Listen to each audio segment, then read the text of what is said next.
This is a Code Ninja security advisory. We have an active threat. Listen up. What you're about to hear is critical, time-sensitive intelligence on a live zero-day vulnerability. All right, let's get straight to it. This is a direct quote from the analysis, and honestly, it's the only thing that really matters. This isn't some theoretical flaw. It's not a lab experiment.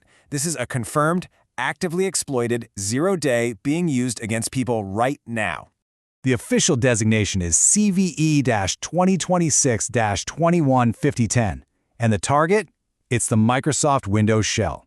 We're talking about the core of the user interface itself. This isn't some obscure app. It's a fundamental weakness in the operating system. Now, look at this timeline from February 10th. This is what's truly alarming. At 1:16 in the afternoon, Microsoft discloses the vulnerability. Just 2 hours later, CISA is already connecting it to their known exploited vulnerabilities catalog. And by 9 p.m. that night, it's official. It went from disclosure to a federal warning of active attacks in less than 8 hours. That's a 5-alarm fire in our world. So why are we here? What's the objective? This isn't just news. This is a coordinated disclosure. It's designed specifically to give you the intel you need to force an immediate defensive response and lock down your perimeter. Okay, before we dive deeper into the technicals, we need to establish a secure comms link. Just a quick protocol check to make sure you get future alerts. First step, for your own safety, subscribe to this channel, Cybertech 79, and you have to enable notifications. It's the only way to guarantee you get our intel the second the next threat drops. Second, I need an ACK. Acknowledge receipt of this advisory. Just hit the like button. Think of it as confirming you have this intel. It lets us know the message is getting through. And third, census. What is your status? Drop a comment below, patched or vulnerable. Now, this isn't for show. This is a tactical census. It gives the entire community a real-time picture of the blast radius of this threat. Your update helps everyone. All right, protocol complete. Let's get into the threat analysis. We're going deep on CVE 2026-21510.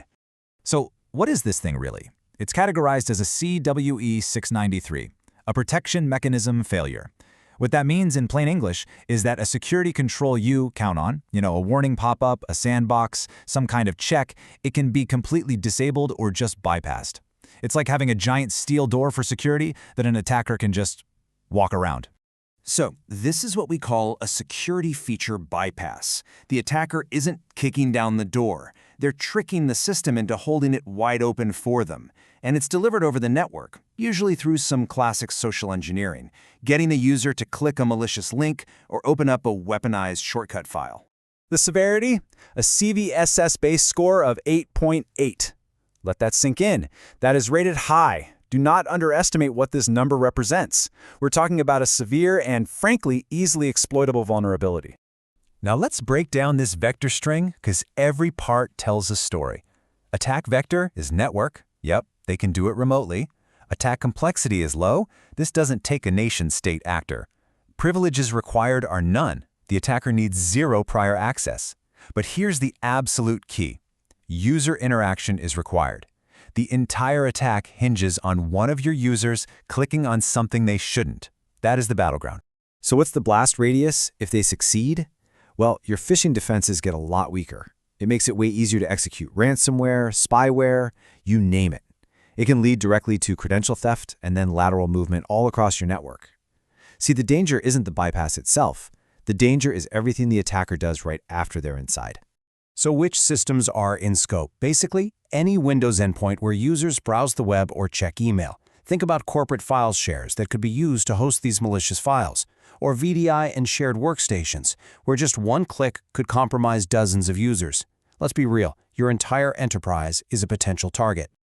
Okay, enough about the threat. Let's talk defense. This is your urgent defense protocol. This is the actionable intel you need to use right now. We're using a 4-step defense-in-depth protocol. It's simple. Step 1, patch immediately. Step 2, harden your delivery paths. Step 3, reduce your click-to-run risk. And Step 4, deploy smart detection and monitoring. Let me be absolutely 100% clear. The primary fix is non-negotiable. You must apply the official Microsoft security updates from February 2026 or later. There's no workaround for this. There is no substitute. Patching is your #1 priority, period. Now, while your patch cycle is running, you are not helpless. You can implement these hardening strategies immediately. Go to your email gateway and block all incoming .lnk file attachments right now. Restrict or disable WebDAV and UNC access from your endpoints to cut off those delivery channels. And you have to make sure mark of the web controls are enforced. Critically, set up alerts for any unusual child processes being launched by Explorer.exe. That is your digital tripwire. Okay, let's move to the final briefing and sign off. Some people might question doing such a rapid public disclosure. So here's the justification: it is absolutely necessary. The fact that CISA has confirmed active exploitation means the attackers already have the advantage. We're putting this intel out there to arm the defenders and to level the playing field. We have to act now. And I'll leave you with this one question to think about. This vulnerability silences the very security prompts your users have been trained to look for. With those built-in warnings gone, are your users really prepared to be the only firewall standing between your network and a total compromise? That's the briefing. Stay secure,